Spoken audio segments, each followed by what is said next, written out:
नून साकिन और नून तनवीन के कवायद। यही बात समझ नहीं आती कि कहाँ पे हमने नून साकिन और नून तनवीन के कवायद अप्लाई करने हैं।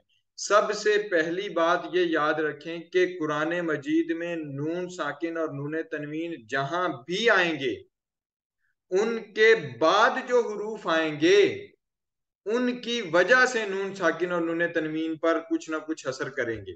कभी उसको जाहिर करके पढ़ेंगे, कभी उसको जम करके पढ़ेंगे, पैवस्त करके पढ़ेंगे, कभी उसको खफी तौर पे पढ़ेंगे और कभी उसमें तब्दीली करके पढ़ेंगे। यानी किसी पे इजहार करेंगे, किसी पे इख्फा करेंगे, किसी पे इदगाम करेंगे और किसी पे इकलाब करेंगे। कब? जब वो हुरूफ बाद में आने वाले, यानी ये डिफाइन बाद में आने वाले हुरूफ करेंगे कि नून साकिन और नून तनवीन पर क्या होगा। ये बात बड़ी अहम है, याद रख लें कि नून साकिन और नून तनवीन पर क्या होना है, इजहार होना है, इदगाम होना है, इकलाब होना है या इख्फा होना है। ये डिफाइन करना है इन सब के बाद आने वाले हुरूफ में।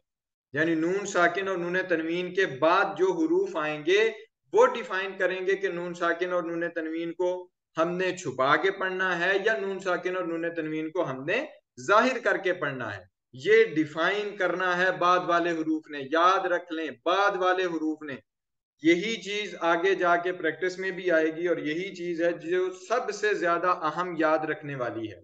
मुश्किल नहीं है लेकिन इसको याद रखना जरूरी है, याद रखना जरूरी है कि नून साकिन और नून तनवीन के बाद जो हुरूफ आएंगे वो डिफाइन करेंगे, वो बताएंगे हमें कि नून साकिन और नून तनवीन पर क्या होना है।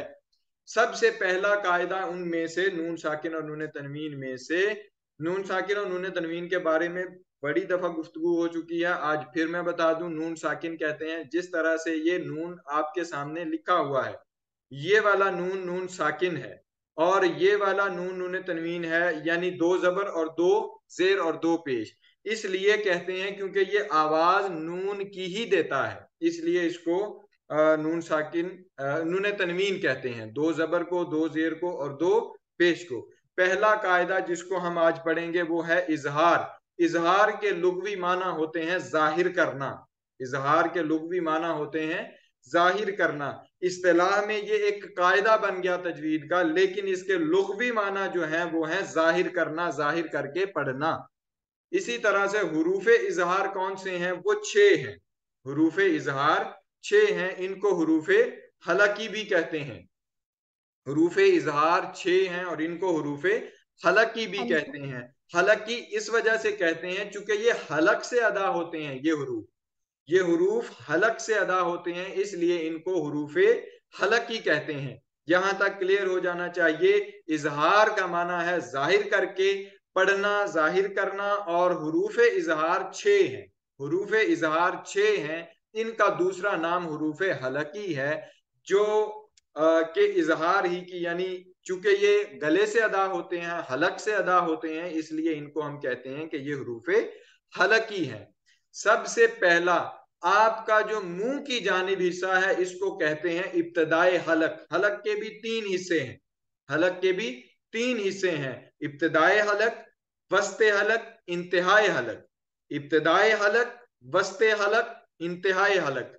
हलक के भी तीन हिस्से हैं और जो इब्तदाए हलक है यानी मुंह की जानिब आपका जो हिस्सा है गले का, मुंह की जानिब जो हिस्सा है उस हिस्से से गैन और खा, गैन और खा, अगर आप जैसे ये टेबल लिखा हुआ है इसी तरह से टेबल आप अपने नोटबुक्स पे उतारें तो आपको बड़ी आसानी से समझ आ जाएगी कि गैन और खा इब्तदाई हलक से अदा होते हैं, गैन और खा इब्तदाई हलक से अदा होते हैं।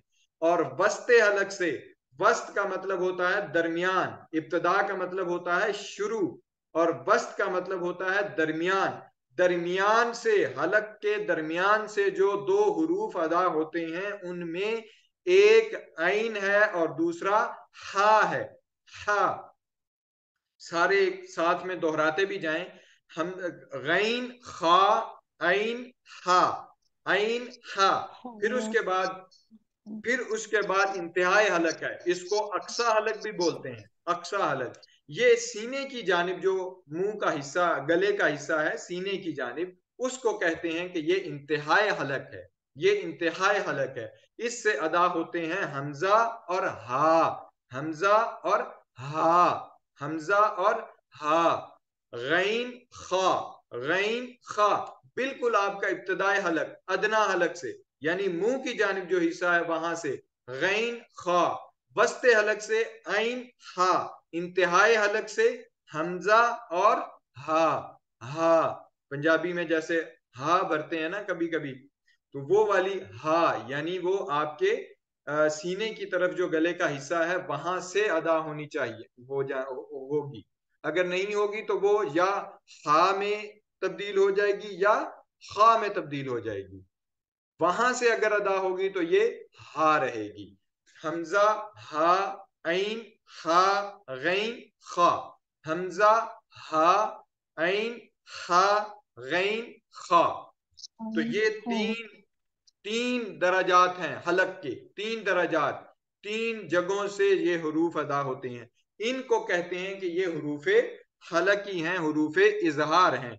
अब नून साकिन और नून तनवीन के बाद हरूफ इजहार में से कोई हर्फ आ जाए तो नून साकिन या नून तनवीन पर इजहार करेंगे। ये तारीफ और हुक्म लिख लें कि नून साकिन या नून तनवीन के बाद हरूफ इजहार में से कोई हर्फ आ जाए तो नून साकिन या नून तनवीन पर इजहार करेंगे। नून साकिन या नून तनवीन के बाद हरूफ इजहार में से कोई हर्फ आ जाए तो नून साकिन या नून तनवीन पर इजहार करेंगे। हिस्सतुल ग्रामर की तरफ चलते हैं। वो ये कल हमने पढ़ी थी वाहिद तस्निया जमा मुजक्कर मुअन्नस गायब की जमायर, जमायर हमने कहा था जमीर की जमा है और ये इस्तेमाल होती है, आप उर्दू में याद रखें तो नाम की जगह पे इस्तेमाल होती है, नाम की जगह पे इस्तेमाल होती है। अब ये कुछ जमायर हैं जो इशारा देती हैं कि कोई बंदा मौजूद नहीं है, कोई बंदा मौजूद नहीं है। और हमने ये भी कहा था कि ये हमेशा जुड़ी हुई होती हैं और कलिमा के बाद आती हैं। इसकी शर्त ये है कि जुड़ी हुई होती हैं और कलिमा के बाद आती हैं। वाहिद तस्निया जमा मुजक्कर मुअन्नस गायब के सीगे 6 हमने पढ़ लिए थे और हमने कहा था कि वाहिद का सीगा है हु और तस्निया का सीगा है हुमा, जमा का सीगा है हुम। तो इस तरह से गिरदान जब की हमने तो कहा था मुजक्कर के तमाम सीगे वो एक के लिए आए, दो के लिए और जमा के लिए पढ़ेंगे ऐसे हु हुमा हुम। मुअन्नस के लिए हम पढ़ेंगे हा हुमा हुन्ना। फिर अब थोड़ी सी तब्दीली के साथ आगे जा रहे हैं, उस गिरदान को हम देखेंगे, इंतहाई आसान है, छोटे छोटे हरूफ हैं। मुजक्किर हाजिर के लिए इस्तेमाल होने वाला लफ्ज और हर्फ वो काफ है। उस कैसे? काफ जबर का, मुजक्किर के लिए इस्तेमाल होगा का कुमा कुम, तस्निया के लिए कुमा, जमा के लिए कुम। पढ़ेंगे का कुमा कुम। इसी तरह से मोन्नस पे लौटेंगे तो कहेंगे की कुमा कुन्ना, की कुमा कुन्ना, की कुमा कुन्ना। अब मुतकल्लिम की बात, मुतकल्लिम कलाम करने वाला, पहले बात हो चुकी, जो कलाम कर रहा है वो अगर अपनी बात करेगा तो फिर कहेगा या, अकेला होगा तो कहेगा या, और अगर जमा के लिए होगा, ज्यादा होंगे तो कहेगा ना। Please subscribe, like and share the Educational Complex.